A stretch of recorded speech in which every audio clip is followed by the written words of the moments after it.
They intended to put aside a proportion of their catch each week. But when they did their sums, they found that they were not getting anything like a fair price for their fish. The foundation stone of the church was laid, but the money to continue with the building was simply not available, and there seemed no chance of an improvement in the situation. The root of the men's problem was the system of auctioning fish. The fishermen were good at catching fish, but bad at selling it. When they compared notes, they discovered that all of them had the same kind of stories to tell, of being cheated by auctioneers, exploited by moneylenders, and squeezed by the middlemen who grow as thickly as coconut palms along the beaches of Kerala. The fishermen brought their problems to the animators, and they found the animators ready for them. They proposed what seemed to be the only solution. The fishermen must form a co-op, employ their own auctioneers, and cut out the middlemen. The pros and cons were all thrashed out one Saturday evening, and in the end the men said, yes, we'll auction our own fish ourselves, starting next Monday. And so the fishermen's co-op was born, and the benefits of cooperation made clear to all.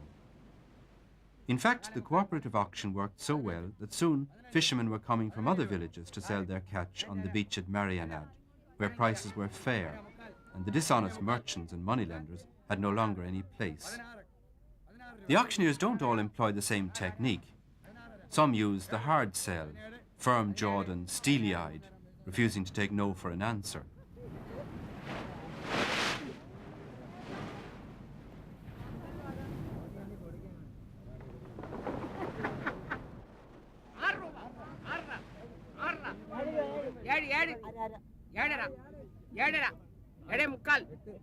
Others prefer the soft sell and exude charm and benevolence to the prospective customers.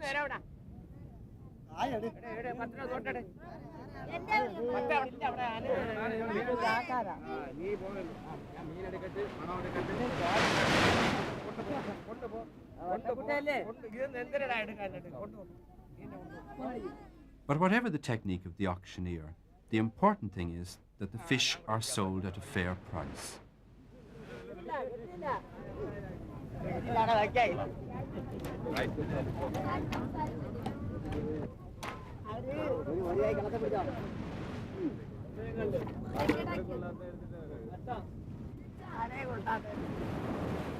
The gain for the fishermen at Marianad has been immense, not just in terms of money, but in terms of human dignity.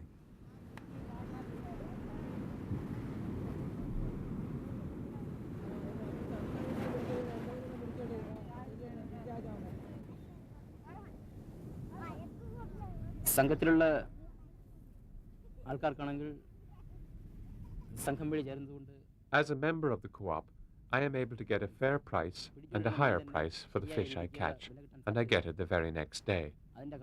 This is something that fishermen who are not members don't get. They have to sell their fish through a moneylender and may have to wait days for their money if they get it at all.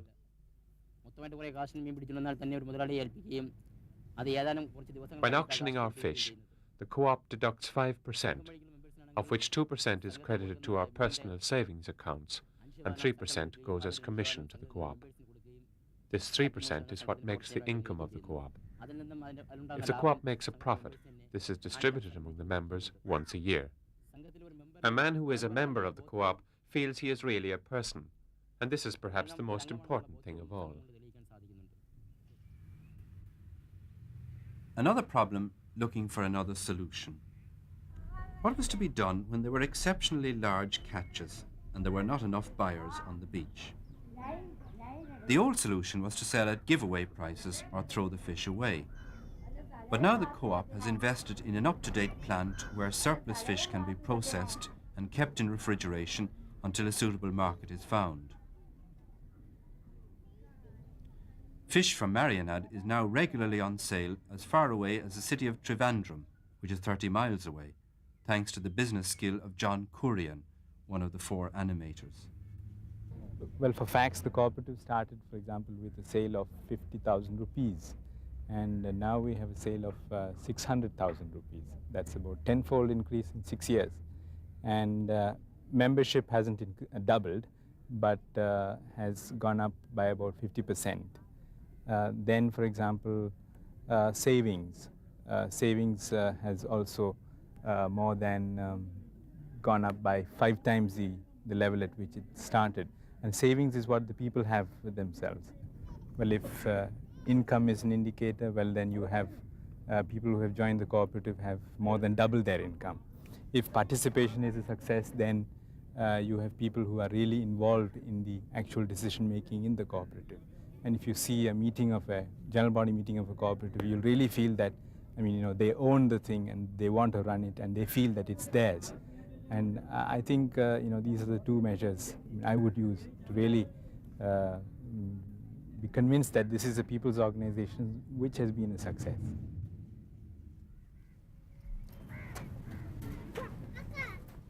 The other villages on the coast still keep their primitive appearance, picturesque to look at, but miserable to live in, especially during the monsoon season.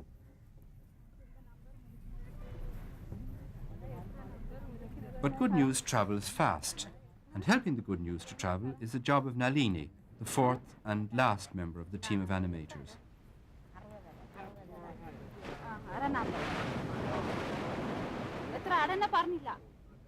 The example of Marianad, with its neat houses and prosperous people, speaks louder than words. Nalini makes effective use of that example in her efforts to start training courses and to organize the cooperative movement in the neighboring villages. Well, the idea of Marianad was actually to have a demonstration in a small area to find out whether things could work, and if they did with the fishing community, then we would try to see if these experiments would work in natural villages, because you know Marianad has been a village that's been created.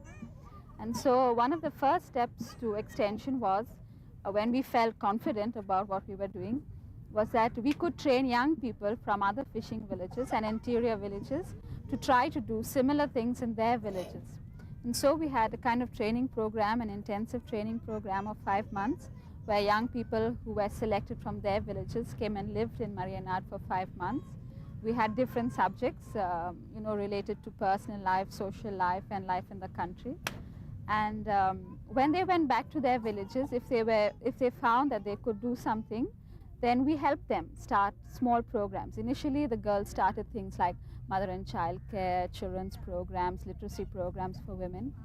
And then after that, alongside, we thought young men should also have some kind of orientation, people who had been studying, because you know in Kerala the rate of literacy is quite high.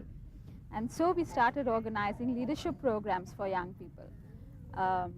You know, through the young girls and boys who were already doing small things in their villages, and through what was actually happening in Marianad, fishermen thought that there was some possibility for them to come together as well. And so they began to approach us to ask whether we could help them organize into a cooperative society or things like this. They didn't really know what they wanted, but it was left to us to analyze their needs. And that's how we actually went. Of course, in many cases, you know, fishermen thought it was a way to get money. And we had many groups that kind of faded off because they realized that it was not the means to get money, but that they would have to first cooperate. So it was only really the groups who wanted to cooperate and then get something through that, through their own initiative, who pursued. So actually now we have outside 4 groups that are really active, although we could have had easily about 6 or 8 groups that asked for something to be done. We believe that the people are poor not because they are destined to be poor. They have all the potentials to come up from their poverty. But the only thing is, in the existing society, there are vested interests which are not allowing them to be away from this poverty. So it's enough that we make them aware of the situation in which they are and their potentiality, their power. Then we believe that the people can find out their own answers for the problems in which they are. The Marianad Community Development Project and the Fishermen's Co-op are projects of the Social Service Society of the Diocese of Trivandrum. When Bishop Peter Bernard Pereira, Latin Catholic Bishop of Trivandrum, was himself a priest, he worked among fishermen on the slopes of Kerala. Being a man of charity, he was appalled at their low standard of living and the way they always seemed to be under the control of pawnbrokers and moneylenders, and so he tried to help. He raised money elsewhere and bought nets and boats for the fishermen. He set up machinery to market the fish on behalf of the fishermen. But the fishermen didn't understand the use of the nets, and the smarter ones told the others that the newfangled nets wouldn't work, or if they did, they would kill off all the fish. So the fishermen sold the nets for small amounts, and then told Father Pereira that they'd lost them. And when he tried to market the fish on the fishermen's behalf, he was cheated right, left and centre, and forced out of business with large debts. So he learnt a philosophy which now permeates all the social work in the Diocese of Trivandrum. It is that change must come naturally if it is to last. Outsiders can't come in and impose solutions. What they can do is to respond to the felt needs of the people and help to meet them. But the people must really have felt these needs if the help is to be of any use. The 4 animators of Marianad are all highly qualified and talented people who could do well in any professional career. They've chosen one which pays in terms of fulfillment rather than in terms of money. They've brought to the people of the coast a wealth of skill and expert knowledge, but they've also learnt a lot themselves. They've learnt to be patient and to respect the right of others to make up their own minds in their own time. Because they built slowly, they've built something that will last.